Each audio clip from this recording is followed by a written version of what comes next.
What's up guys, Milo from Downrange Bike Works. We got some bikes in today, which I'm grateful for because it's very slow right now. Bring your bike in, happy to work on it. I'm gonna show you the bikes we got in, what we're doing, how I do my initial assessment so I can let the client know what needs to be done with the bike, and we go from there. So here we go. One of the bikes I'm working on today is this beautiful Scott Contessa e-bike. This sucker is massive. I haven't gotten this model into the shop before, so it'll be cool to check it out. Scott does some weird stuff, like I don't know why you would need a lockout for an e-bike, but whatever, you know, it's a great bike. It's a cool bike, it's a big bike. Let's get into it.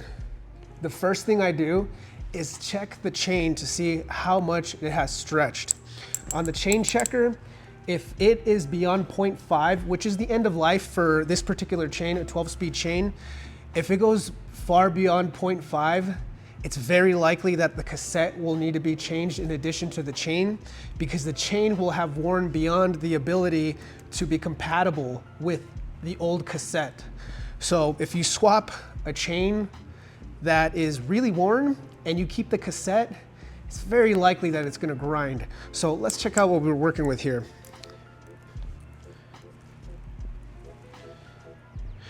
So unfortunately, this is measuring at 0.8, which is really worn. That's really worn. I don't believe that a new chain is gonna be compatible with this cassette. On an e-bike, chains go really fast. I don't mean like physically. I mean, there's so much torque that goes through the drivetrain on an e-bike, and you as a rider don't feel it as much because the motor's doing a lot of the work. But the torque obviously results in a chain being worn faster. And this is pretty worn. So we're gonna need a new cassette. Let's keep going.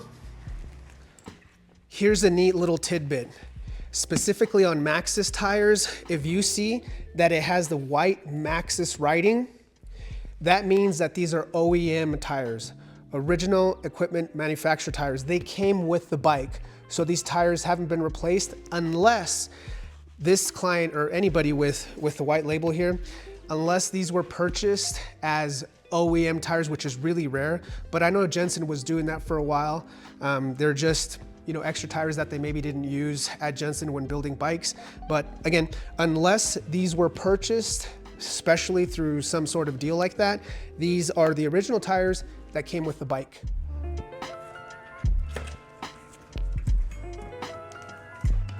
Now, what we're gonna check out is just how worn these pads are. We're gonna take an initial look, and I can already tell these are pretty bad, so I'm gonna pull them out. I like e-bikes. I ride an e-bike about 50% of the time. And as I mentioned with the chain, things do get worn faster, and I see that on brakes too. So if you're just switching to riding an e-bike and you've been riding a traditional bike for a very long time, you might not realize just how fast you are burning your brake pads, especially if you're riding a big, heavy e-bike like this. It's just a lot more mass to stop.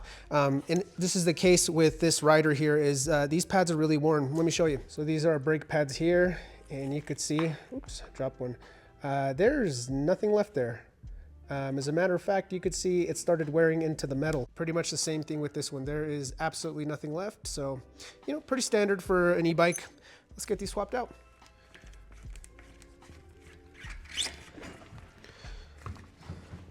If you have one of these RockShox axles, you might want to consider changing it. These are not very good.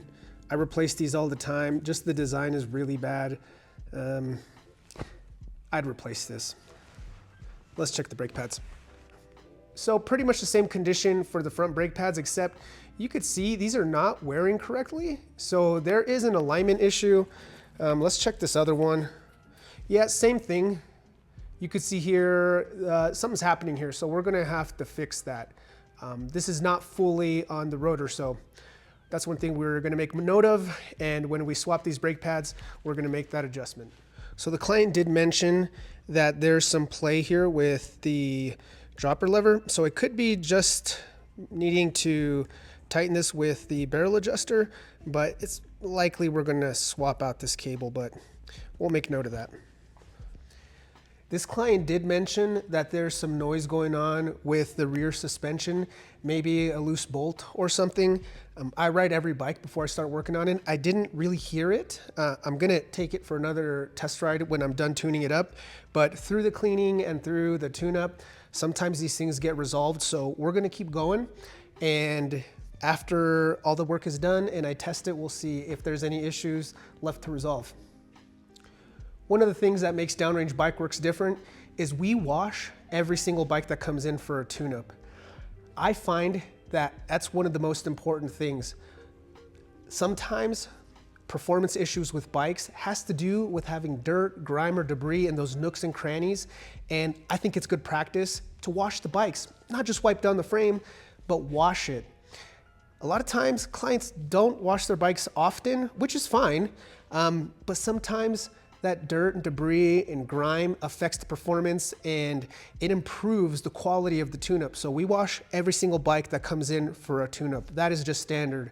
I had a custom bike wash built. It's pretty grimy right now because I've been washing bikes, but this is a 24 square foot bike wash station and it's freaking awesome. My buddy Danny, who is a welder, built it for me. Dude, thank you, I love it. So I'm really grateful for that. This makes work so much easier.